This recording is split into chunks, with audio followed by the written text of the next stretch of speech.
We're driving a 2020 Mercedes-Benz CLA. Coming up, I'm going to tell you my daughter's favorite feature. But first, information explosion.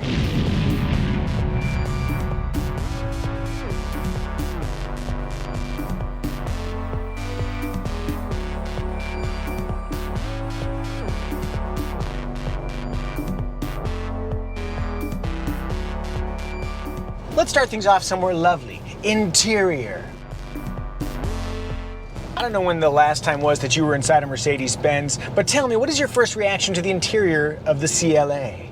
Well, you kind of led what I'm going to say because you said it was lovely, and you were right. What is telling you that this is a lovely interior? I like how things look designed in a way that's unusual but still functional. Interior designers and exterior designers oftentimes draw inspiration from places like, in this case, aviation. These are turbine-inspired vents. However, No. They look like flowers. These are flower-inspired vents, and the thing is, oftentimes they find inspiration, and then that inspiration guides them to bad decision-making. But here, everything has a grace to it. The material quality is lovely, the real stitching, the texture right here, yes. the aluminum trim. Touch a button, move your temperature up and down. Okay. You feel that little click? It's the same, it's similar to the clicks that happen in, sorry.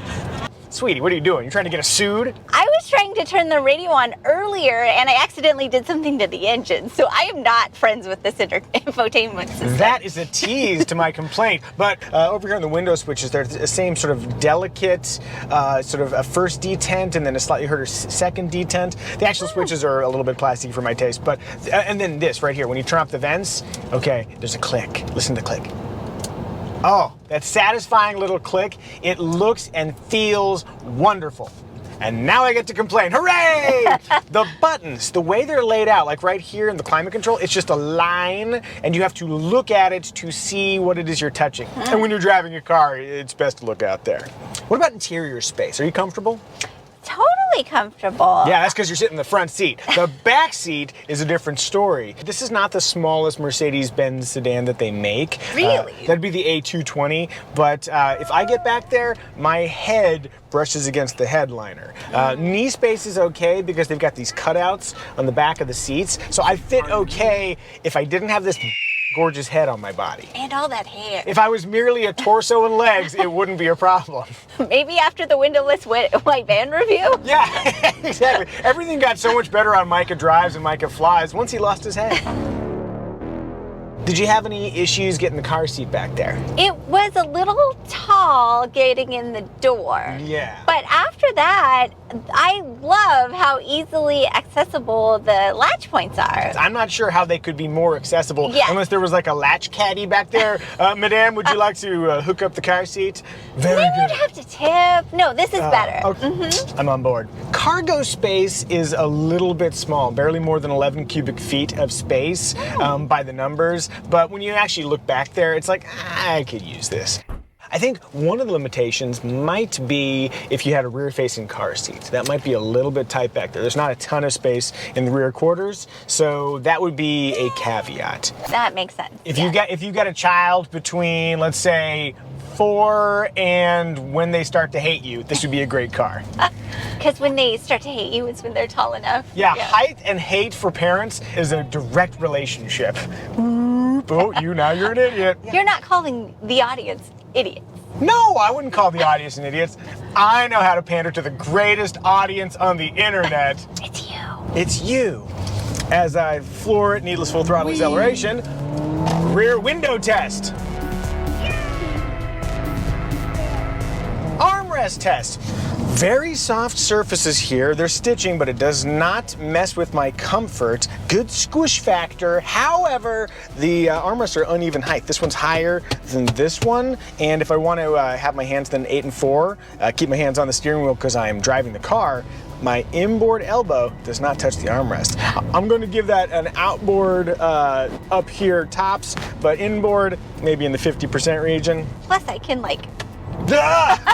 Sabotage! Hey, have you subscribed to Micah Drives? If you haven't, please do. At 100,000 subs, I'm going to review a windowless white van. Style! To me, the aesthetic of the CLA is flowing and graceful. It's aggressive, yet artful. There's an intricacy to the grille. There's just sort of a sweeping quality to the body lines. You want to see something about a lady. No, it's just that what you're saying sounds so classy, and what I think it looks like is an upside down smile emoji. You know, they're both reasonable interpretations. You know how the belt line kind of goes. Good thing. I think the lesson here is that people of varying sophistications can appreciate the aesthetic of the Mercedes-Benz CLA. One thing I will note, though, is that in the back seat, rear seat headroom is dicey. That is because of that graceful coupe-like roof line. In fact, I think if you go on the configurator for Mercedes-Benz and you look up their vehicles, this is classified as a coupe. It is not, it has 4 doors. But that is the aesthetic, and true enough, it does look like one. Would you like to see what I'm driving or flying between YouTube videos? Then follow me on Instagram. I'm this guy right here. And if you'd like to see what our family's up to, check out Evie on Instagram. In motion! The steering of the Mercedes-Benz CLA is responsive. It's not like slow like you'd imagine sort of an old school Mercedes to feel like. And then ride quality, even though it's riding on optional 19-inch wheels, is actually good. It's not floaty, but it damps out the worst of the road. And then brakes, I'm going to push on that. Nice firm brake feel. It's all wonderful. Powertrain is interesting. So what we have here is a dual clutch transmission, and we don't have to get into the technical distinctions between a dual clutch transmission and a traditional automatic. But what I will note is that a challenging part of operating a dual clutch is the part where when you leave from a stop, basically a robot is trying to operate a clutch. That's a fun visual. I like it. That robot is distracted trying to think about what love means, and they're oftentimes too distracted to smoothly make that transition from zero engagement to complete engagement. It can be a little bit awkward. So this is a good opportunity. We're at a red light here, and when the light turns green, let's see how she takes off. Hooray! It's a green light. Okay, let's see how it goes. Ready? I'm gonna stop. And it's not as velvety as an automatic transmission would be, and I've noticed it's a little bit worse when you really full throttle it. But what I would say is that if you just drive around normally, just a casual pace, it feels great. One last thing though. You want to say something, but I'll just say that I have noticed that at certain low speed moments, there's a little bit of light clunkiness. You might notice a little like, just a little mechanical peculiarity, but that's only because I get paid to notice those kinds of things. Sweetie, did you have a comment? Oh, I love the way this car sounds. It's very throaty. Oh, like this? Yeah, emotive. You know what we should do? We should get you behind the wheel.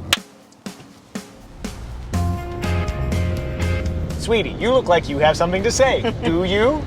Since I'm not a professional journalist, I'm not having all the problems that you were having with it. I like it. Cool, okay, yeah. From a casual perspective, the powertrain nuances that someone like myself might notice are a little bit transparent, which is kind of what I suspected. Oh, that's great. All right, that sounds generally positive. I would like to drive again now. Hey, a successful drive in the CLA and you didn't hurt anyone. Against the odds. In conclusion, if you pay super close attention, you might unearth some oddities with the dual clutch's behavior, but overall, I really like the CLA's driving experience. Emotion factor. Hey, sweetie, what do you think the emotion factor is for the Mercedes-Benz CLA? Like, what is its quality? Well, does it have one? Oh, heck yeah. Oh, heck yeah. Why? Well, because it feels unique, it feels designed, it feels luxurious. It feels like they made something specifically designed to emote. So yeah, I think the emotion factor is strong.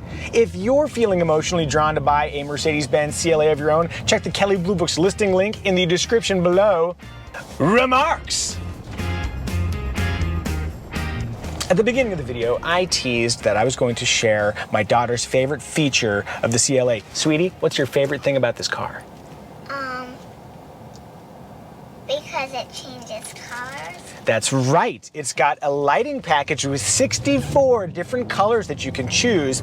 And the way the interior lights up is so vivid and wonderful. And if you just want your daughter to be distracted for a little while through the power of automotive technology, it's a wonderful thing. Can I share my least favorite feature? Please do. Did you notice the exhaust pipes out back? I didn't. You couldn't because they are not there. They are fake exhaust pipes. They look like exhaust pipes, but you have to look underneath the undercarriage and then you'll notice that there's a real pipe down there somewhere, but it is hidden. It feels a little inauthentic in that it is completely inauthentic, but... And that's like your least favorite thing. It is my least favorite thing, but I don't know. I feel like maybe this is sort of an old school car person nitpick, so we'll just move on. Let's talk about this region right here. We've got dual 10.25-inch screens on the base car. They're 7-inch. What do you think about this? I'm getting used to it. So this is the MBUX. I always want to call it MBUX, and I just will. The MBUX infotainment system demands familiarity. You can actually touch the touchscreen, which I really like that they still give you that option, because not every car maker does. But you can also use this little pad down here to kind of swipe your way around, and you get a little tactile feedback as you do so, and you hear a click, which matches the rest of the clickiness of the car. And you can use that a little bit. Yeah, you can use this a lot. You can swipe up and down and move around. You can go back and you can go home and you can pop into things. So there's a lot of ways to engage with it, but figuring out the menu structure just takes a little bit of time. Just like being married to the internet's Micah Muzio. That takes some time. You just gotta ease into it. Yeah. Apple CarPlay and Android Auto do come standard, and one thing that's interesting about the Mercedes-Benz infotainment system is that they've really leaned into voice activation. Hey Mercedes. Ooh, you're going to have beef with another entertainment system. Ooh. Hey Mercedes. What the heck? Hey Mercedes. How may I help you? Item 1, you can listen better. And item 2, can you turn my seat heater on? Thinking. What can I do for you? Turn on my seat heater. I'm switching on the seat heating. Took a bit, but we got there. Earlier, I asked her to play some funk music, and she turned it to an alternative station, so we've got a little problem, too.